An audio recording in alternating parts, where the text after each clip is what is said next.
What's on, guys? Just here back to my channel. Today we'll be doing a review for Monday Night Raw and stuff. And I don't know, you like the from where I'm at right now. The lighting is probably not good. I don't know, or it's just me. I don't know.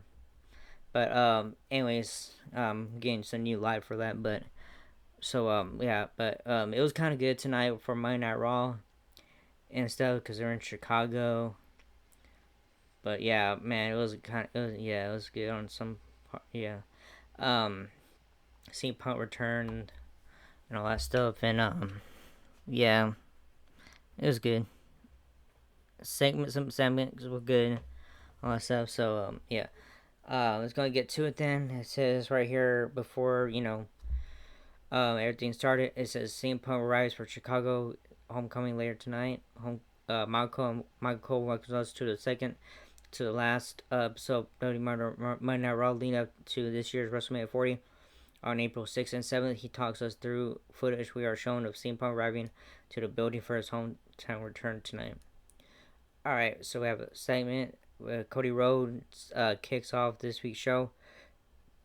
Cole then mentions how Cody Rhodes is also here and will be out shortly to kick this week's show. We then head to a video package looking at the face-to-face main event segment from this Friday's episode of WWE SmackDown with Cody Rhodes and WWE Universal Champion Roman Reigns. After the video package wraps up, we return live inside Allstate Arena, where we hear the familiar sounds of Cody Rhodes' entrance music outcomes, the American Iron to fireworks, and a jam-packed Chicago crowd singing with hit lyrics. Rhodes sails into the ring and asks Chicago what they want to talk about. He goes on to talk about how we're in that awkward 2 weeks before a WrestleMania spot right now. He brings up the energy in the building and mentions how Pat McAfee is here tonight. The crowd roars, "Settle down, it's just Pat." The American Nightmare then brings up the name Roman Reigns. Well, by the way, he did brought up Michael Cole too, and everybody cheered. So yeah, American Nightmare that brings up the name Roman Reigns, and the fans boo. He mentions how Reigns appeared on the Pat McAfee show and claimed Cody is a politician. He says he's not. He brings up being the best man at fans' wedding and other scenarios as him being the champion for the people because the champion isn't here. He says he filled the air with positive platitudes about the tribal chief. He says, despite the respect, he was screwed by Reigns in the most important match of his career last year at WrestleMania.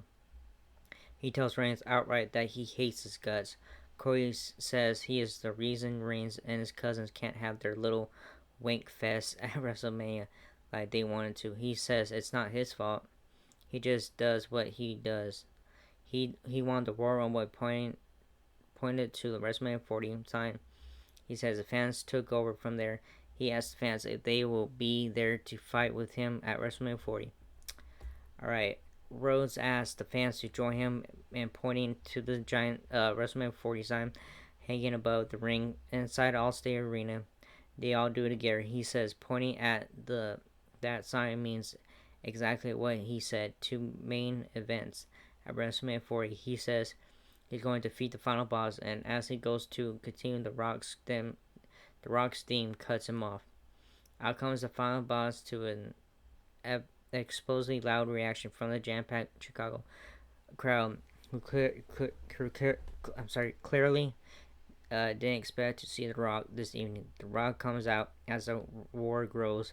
His music again transitions into his old heel Highway Rock theme as he soaks in the atmosphere from the crowd of the entrance stage. As The Rock sails inside the ring, he does his usual climb of the rope to pose. He hops down and does the same on the other side of the ring as Cody Rhodes stands back and plays it cool. Pat McAfee's jacked up on commentary about The Rock being here tonight. His music dies down and loud Rocky, Rocky chants pick up. He stands there without moving, staring down Cody from a few feet away while wearing dark glasses. Cody and Rock from a distance do a similar reaction to the crowd energy that The Rock and Hulk Hogan did for their classic rivalry heading into the memorable WrestleMania Showdown. The fans break out in a thunderous holy shit chant, even though they bleeped it out. So, yeah. Rock spends quite a while letting this moment simmer. The fans start up a loud "This is awesome" chant again before Rock or Cody says a word or even moves a muscle. It looks like they waited a bit too long. The Chicago crowd breaks out in a loud chant for their own favorite son, CM Punk. CM Punk. The Rock finally starts to slowly walk closer to Cody. Cody takes a step, excuse me, step forward to meet The Rock halfway. The Rock backs up and smiles real big. He takes a moment and then slowly turns and exits the ring. As fans loudly start booing, The Rock heads down the ring steps and slowly walks up the entrance aisle. He stops and turns as fans loudly start chanting, "Rocky sucks! Rocky sucks!" Talk about a 180-degree crowd reaction. The Rock continues walking to the back and passes through the curtain without ever saying a word of or doing anything. Cody looks around at the crowd and Rock's music dies out and Cody's music begins playing. Michael Cole and Pat McAfee then talks us to our first commercial break of the evening. Alright, we're backstage. When we return from the break, we see some quick highlights of The Rock's surprise appearance of confronting Cody Rhodes in tonight's opening segment. Backstage, we return live where Jackie Redmond catches up with the final bottle. She asks what he said to Cody out there. Go ask Cody, Rock says before walking off. Alright, first match is JD McDonough versus Ricochet. Now we head over to the Judgment Day Club backstage where the group talks about their business at hand tonight. They mention how JD McDonough needs to finally gain revenge over Ricochet. Tonight, after their recent losses to the highlight of the night off, McDonough goes to get ready to head to the ring for our first match of the evening. Back inside Allstate Arena, we hear the familiar sounds of Ricochet's theme music. Out comes a longtime WWE superstar into the ring for our opening contest. He sells inside the square circle, and his entrance tune dies down. The Judgment Day music hits next, and out comes JD McDonough, accompanied by Dominic Mysterio. As the two head to the ring, Michael Cole talks us through split screen footage from last week's SmackDown, which saw Dirty Dom wearing Rey Mysterio's mask to sneak attack him during his combat against Santos Escobar. Back live, the bell sounds official overrunning with this one. The fans break out in a loud Dom, you suck, chant as he watches on from ringside as Ricochet takes it to McDonough and the early goings. Ricochet hits a handstand kick and then follows up with the front kick that knocks the Judgment Day member out to the floor. Ricochet goes for a dive, but Dom moves. JD Ricochet ends up diving onto both McDonough and Dominic at ringside for a big pop. On that note, we should gears and head to a mid-match commercial break. As the match continues, we return from the break. We see McDonough has taken over control of the offensive. He works over Ricochet as Cole McAfee talk about the Judgment Day demanding a win from him. The highlight of the night connects with the flying clothesline off the top rope, and then standing shooting star press for a close 2 count. McDonough cuts off Ricochet's momentum and hits a big splash fly for close near fall attempt of his own. He has a big brain buster after that, and then sits Ricochet on the top rope and chops the hell out of him. McDonough ends up eating some punches from Ricochet, who takes control once the two are both on the top rope. He hits Poison Rana off the top rope for a super close near fall attempt, which Dominic Mysterio breaks up by putting McDonough's foot on the ropes. McDonough hits another big spot for another close 2 count moments later, and then we head to a second mid-match commercial break. When we return from the break, we see Ricochet fight his way back to the offensive lead after he hits an insane destroyer on McDonough.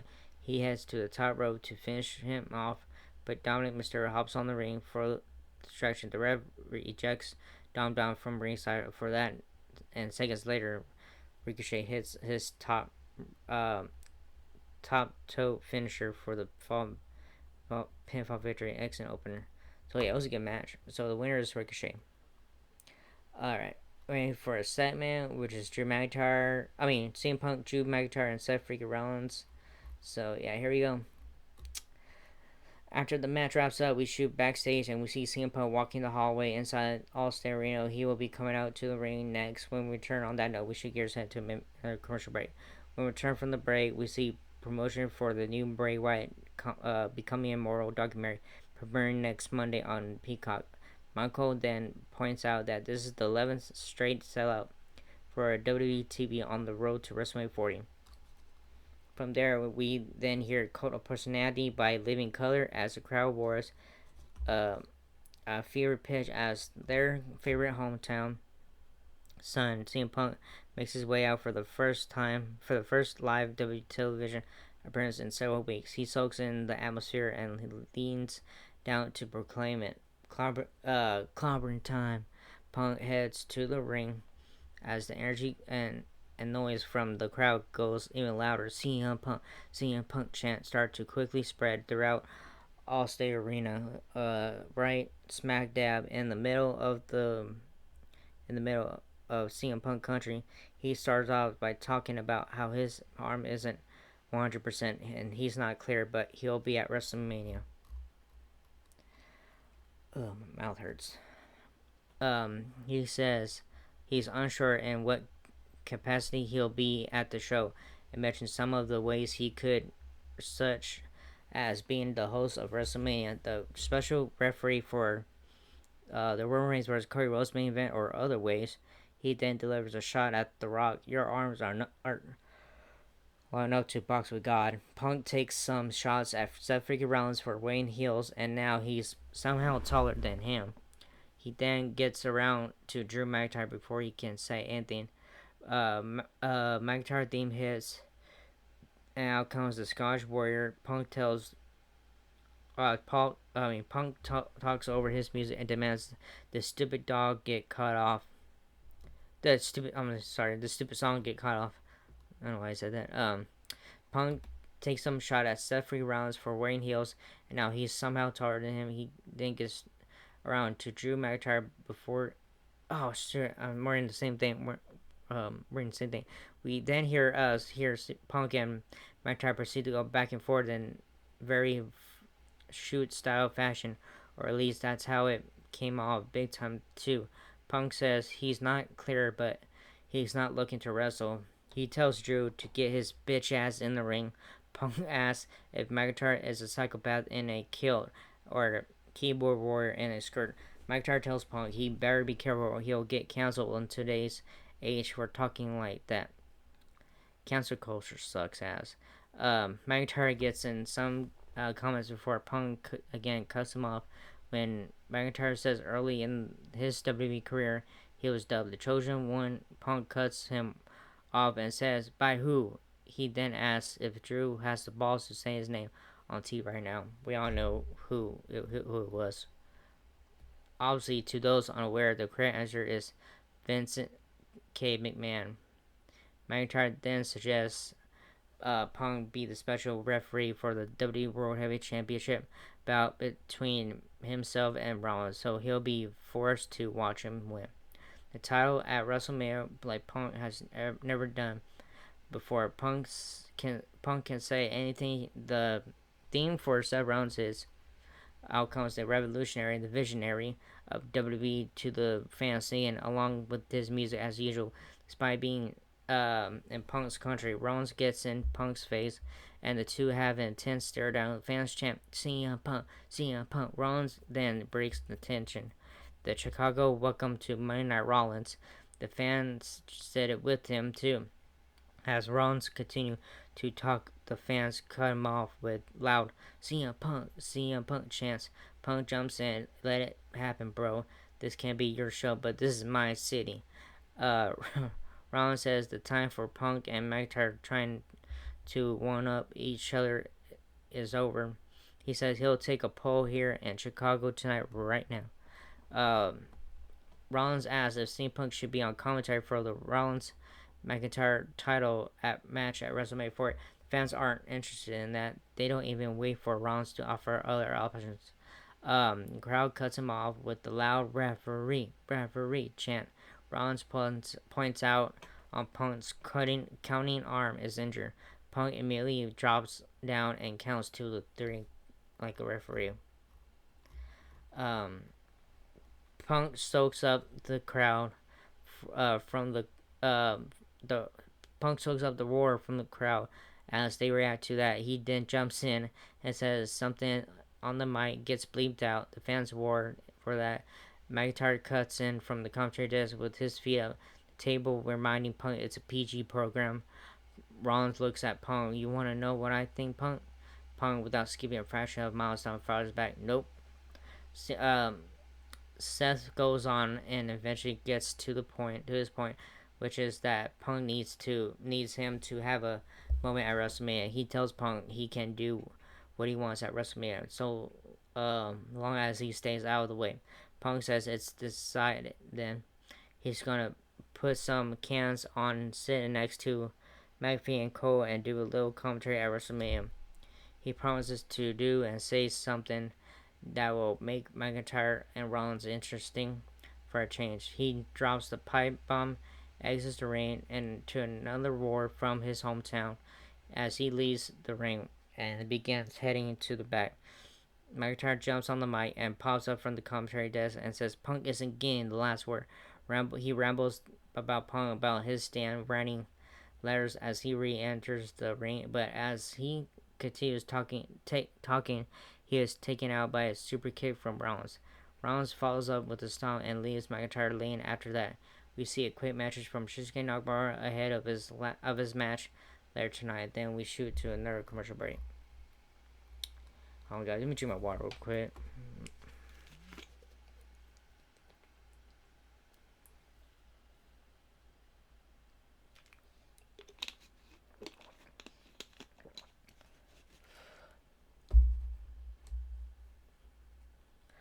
Alright, our next match is Countess LeRae versus Ivy Nile. When we return for the break, we see the New Day playing Scrabble. We then return inside All-State Arena, where Countess LeRae and Ivy Nile are ready in the ring and ready to rock and roll for the next match of the evening. The bell sounds, and we're for sure winning with this one. With seconds later of the match getting going, we see LeRae go down and clutch her leg in pain. The referee checks on her in the confusion. LeRae once again shows her new darker attitude, revealing that she was playing possum. She steals the win and exits the ring to clear disgust of her friend Indy Hartwell. So the winner is Candice LeRae. Alright, the New Day versus DIY next match. Backstage, we see Regeneration X. Excuse me. Meeting up and talking. R-Truth thinks that it's going to be Degeneration X in action coming up next, which is obviously wrong. He makes some goofy arrows in Judgment, and then we head to another commercial break.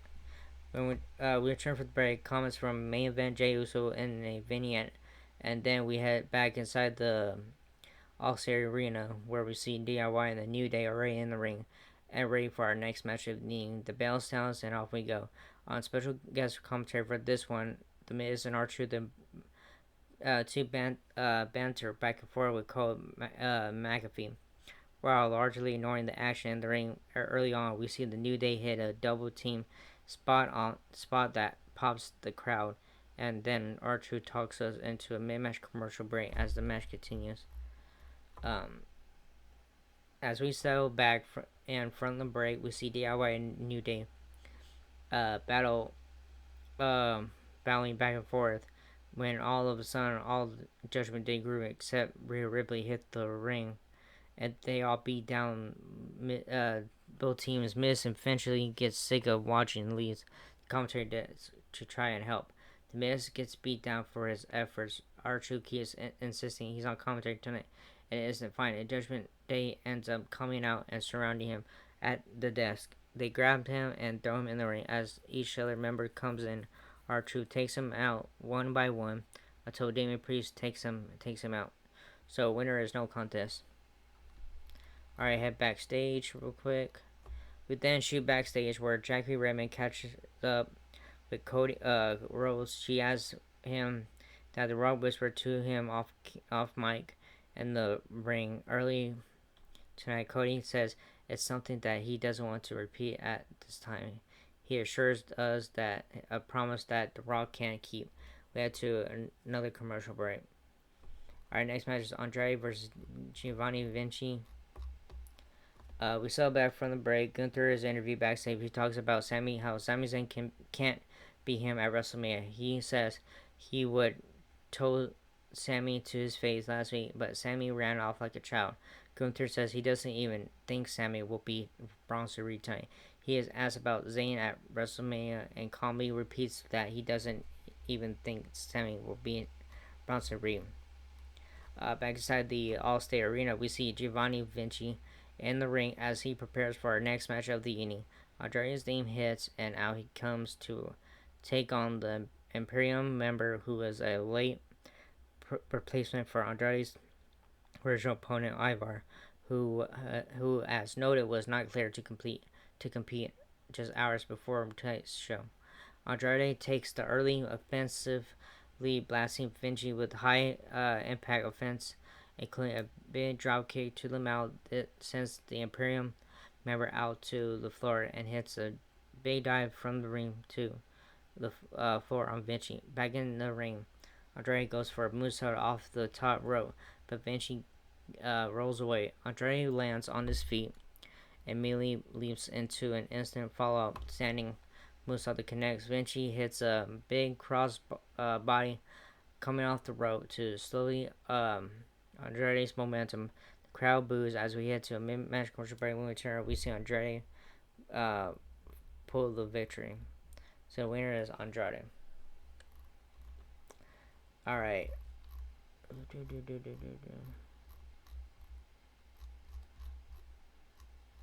All right, we have another segment. Becky Lynch, Rhea Ripley have some serious words after the match. We shoot backstage where we see WWE Women's World Champion Rhea Ripley and Dirty Dominic Mysterio of the Judgment Day walking in the hallways. They are heading to the ring. When we return, on that note, we head to another commercial break. When we return from the break, we had familiar sounds of Rhea Ripley's theme song, Out Comes Mommy, to a thunderous reaction from the Chicago crowd. The WWE Women's World Champion makes her way down to the ring, accompanied by Dom Dom. Ripley sells inside the ring and starts on the mic joking about how she doesn't think she's getting enough attention lately. She then brings up how Becky Lynch isn't showing Ripley the respect she deserves as she's fighting others every week on Raw and not focusing on to their WrestleMania 40 title showdown.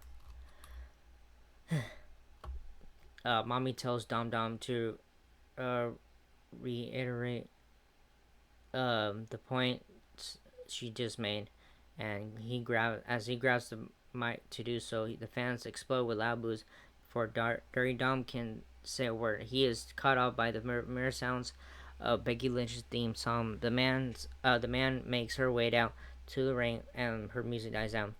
Lynch lets the Becky chants and then begins to address Ripley. She talks about how Ripley doesn't give respect as she attacks people from behind after they have matches. She also talks about how she had to fight others on Raw the last few weeks because Ripley is never here to fight. Rio says she doesn't have to prove herself in the ring on a weekly basis. Lynch cuts her off as she tries to continue. Lynch says they have two words ideas of what champion is. She says to Rhea is showing her ass on social media, alluding to the viral photos and videos of her stink face to Nia Jax. She says Ripley shows her ass, but to Becky, being a champion is about busting your ass. Ripley tells Lynch that she reminds her of something. She says Lynch is a cockroach. She's really hard to kill, but it's not possible.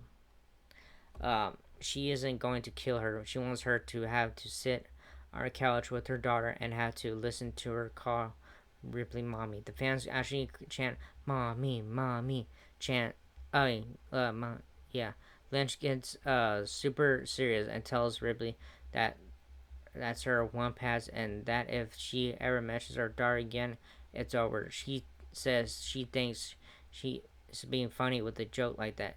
She gets super emotional, choked up, and essentially taking while crying when she that her father will be proud of her, proud of the mother she has grown up to be. Lynch vows neither of them will ever be the same again.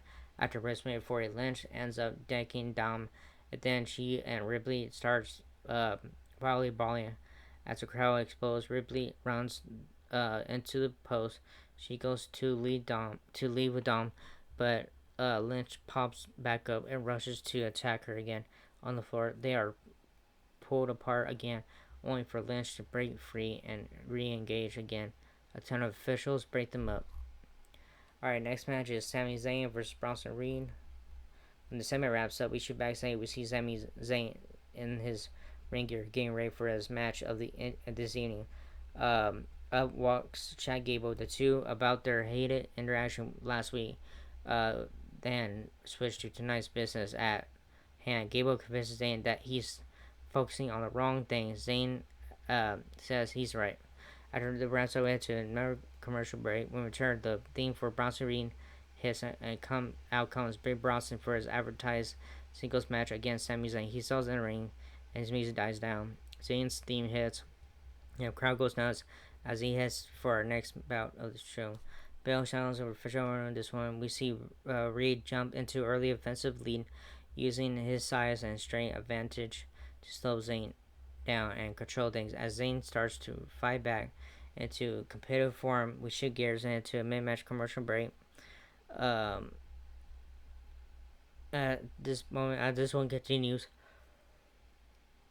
excuse me, I'm sorry guys. When we return from the break, we see Zayn firing up on a fence and blasting Reed with vicious chops over and over again. Reed's nose is busted open. Zayn looks close to find this one finished out when WWE Intercontinental Champion Gunther comes out to the top entrance. The distraction leads to Reed taking over and connecting with his showing finisher off the top for the win. So the winner is Bronson Reed. Alright, main event time is main event Jey Uso versus Shinsuke Nakamura. Thank goodness, my mouth hurts. It's main event time. We had backstage once again where we see main event Jey Uso in his ring gear getting ready for the schedule. Tonight he talks directly into the camera to send a message to his opponent, Shinsuke Nakamura. Out of nowhere, Solo Sikoa walks up and gets in his face. Behind Solo, we see Jimmy Uso standing. Jimmy looks at Jay and Slippy says, "No eat." We head to another commercial break on that note. When we return from the break, we see frustrated Sami Zayn freaking out because Gunther got in his head. He's mad that he knew that what Gunther was trying to do and still let him do it. Chad Gable gives Zayn some advice having dealt with Gunther.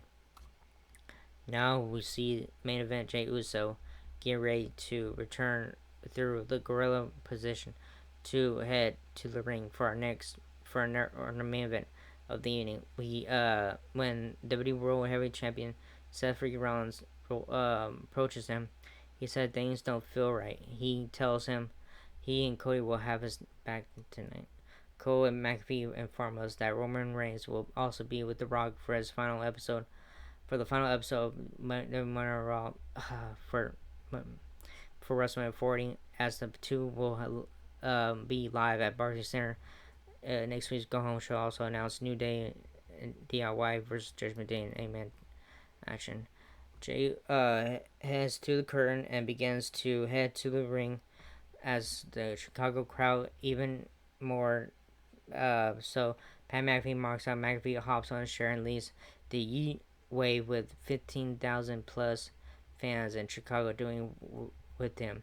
Cole mocks McAfee for blowing up and gassing himself doing that.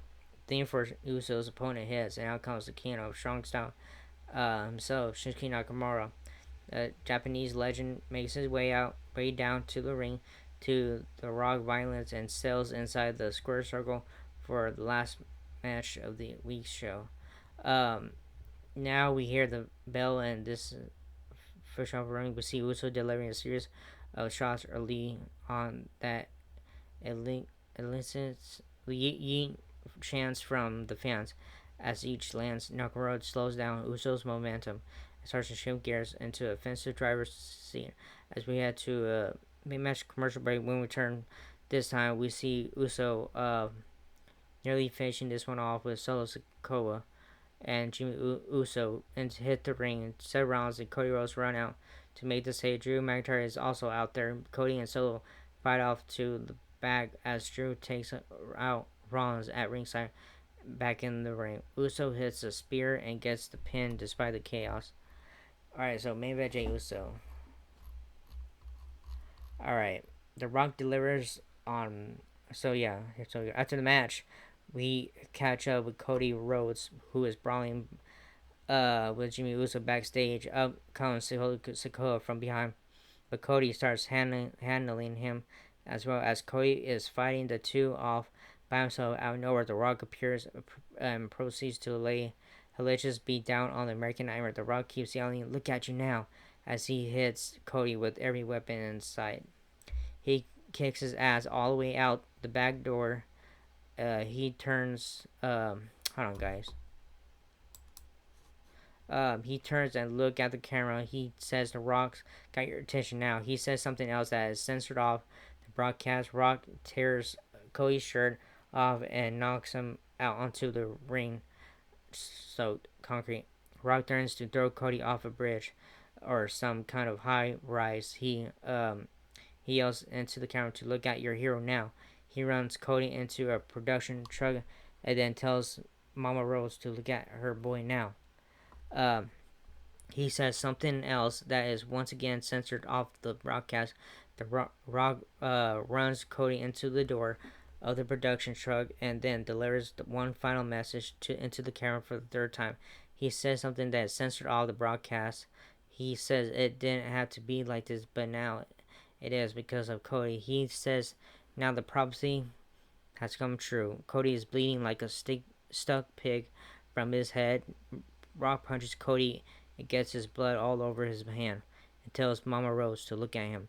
He slaps Cody again and then pulls out a special custom weight belt that says Mama Rose on it. He again tells Mama Rose that he vows to cover the belt with Cody's blood and deliver it to her. He leans down and wipes some of Cody's blood on the belt. He picks up Cody and holds his incredibly blood face right into the camera and tells Mama Rose to look at her son.